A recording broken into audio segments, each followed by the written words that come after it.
जय माता दी। आज हम दुर्गा सप्तशती के बारे में बात करेंगे। माता के समीप जाना हो, घर से क्लेश का मिटाना हो, घर से दरिद्रता को दूर भगाना हो, धन का आगमन हो या माता के समीप जाना हो, दुर्गा सप्तशती एक ऐसा साधन है जो बड़ी ही आसानी से हमें माता का प्रिय बना देती है। माता की कृपा, माता का हाथ हमारे सर पर लेकर आ जाती है और इसका अनुभव केवल आप एक बार पाठ से ही कर सकते हैं। तो इस नवरात्रि में आप किस बात का इंतज़ार कर रहे हैं? ज़रूर करिए दुर्गा सप्तशती का पाठ। मातेश्वरी को दुर्गा सप्तशती पढ़ने वालों से विशेष प्रेम होता है और माता उन पर अपनी विशेष ममता भी रखती है और माता बहुत ज़्यादा उनसे प्रसन्न भी होती है। दुर्गा सप्तशती में 13 अध्याय होते हैं और 700 श्लोक होते हैं। लेकिन जब भी आप इन मंत्रों का जाप करें, आप जब भी दुर्गा सप्तशती का पाठ करें तो उसका उच्चारण एकदम सही होना चाहिए, क्योंकि जब भी हम ये मंत्रों का जाप करते हैं तो इसका उच्चारण यदि गलत हो जाता है तो उसका मतलब ही बदल जाता है, तो वो कहीं अच्छा होने की बजाय कुछ गलत ना हो जाए, इसके लिए आपको विशेष सावधानी बरतनी चाहिए। तो सप्तशती के पाठ से पहले आप जब भी सप्तशती की बुक खरीदें तो आप गीता प्रेस द्वारा ही खरीदिए, क्योंकि उसमें मिलावट की ना के बराबर गुंजाइश होती है। वो बहुत अच्छे से सब बनाते हैं, उसमें मिलावट नहीं होती। तो आपको क्या करना है, आपको सबसे पहले अपना आसन लेना है। ना तो आपको अपना आसन किसी और को देना है और ना ही आप किसी और का आसन यूज़ करेंगे। आपको विशेष सावधानी बरतनी होगी इस बात के लिए। तो जब आप पूजा के लिए बैठते हैं, संकल्प लेने के लिए, उस समय आपको सबसे पहले आसन शुद्धि करनी होती है। उसके बाद में आप अपने हाथ धोने के बाद में 3 बार आचमन आपको करना होता है। उसके बाद में फिर से हाथ धोना होता है और फिर से आपको ओम श्री दुर्गाय नमः मंत्र बोलते हुए वायु शुद्धि करनी होती है। वैसे तो वायु शुद्ध ही होती है, लेकिन हमारे कारण, हम जो ये सांस लेते हैं उसके कारण जो भी अशुद्धि वायु में आ जाती है उसको शुद्ध किया जाता है। तो आप थोड़े जल के छींटे छिड़कते हुए वायु शुद्धि करें। उसके बाद में कलश स्थापित करना बहुत ज़रूरी होता है। माता को कलश में तो साक्षात माता ही आकर विराज जाती हैं, तो कलश स्थापित कीजिए और माता को श्रृंगार अर्पण करें। माता को अच्छे से वहाँ पर आप सजाएं। माता को अलंकार बहुत प्रिय होता है। यदि आप सक्षम नहीं हैं तो आप मानसिक अलंकार माता का ज़रूर करें। मन में सोचकर कि आप माता को इतना सुंदर तरीके से सजा रहे हैं, उसका फल बहुत ज़्यादा मिलता है। और एक अखंड दीपक जलाना ना भूलें। शुद्ध घी में ही जलाना है, सस्ता वाला घी मेहरबानी करके मत लीजिएगा। और अगर आप घी में नहीं जला सकते तो आप शुद्ध तेल लीजिए।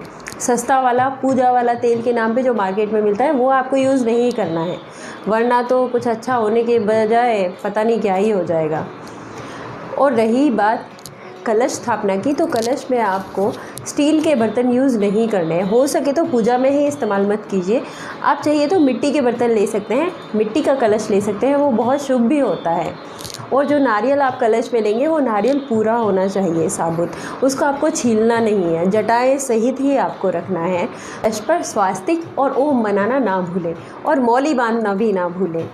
फिर आपको क्या करना है, सबसे पहले गणेश जी महाराज का आवाहन करना है, उनके चरणों में प्रार्थना करनी है और उनसे आज्ञा लेनी है कि आपकी ये पूजन निर्विघ्न पूर्ण हो जाए, ऐसी कृपा वो आप पर करें।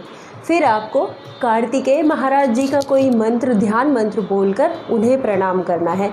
उनसे आज्ञा लेनी है कि प्रभु, माता के चरणों में जो हम ये अपनी 9 दिन की जो ये यात्रा कर रहे हैं सप्तशती के द्वारा, वो निर्विघ्न पूर्ण हो। फिर महादेव को प्रणाम करें, अपनी कुलदेवी को प्रणाम करें। उसके बाद में आपको माता के 108 नाम जो दिए हुए होते हैं, आपको उनका पाठ करना है। फिर आपको कीलक और कवच का पाठ करना रोज़ाना अत्यंत आवश्यक है। उसके बाद में आपको एक क्षमा पाठ करना होगा। उसके बाद में आप सप्तशती की ओर आगे बढ़ते हैं। तो आप 1 लोटा जल ले लीजिए। अगर आप जल अभिमंत्रित करके रखना चाहते हैं तो उसको अपने सामने रखिए। जब आप दुर्गा सप्तशती का पाठ करते हैं तो वो जल आपके सामने होना चाहिए। आप चाहे तो रोज़ाना 1 लोटा जल बदल सकते हैं, वरना आप एक ही लोटा जल को पूरे 9 दिन तक आप गंगा जल ले लीजिएगा।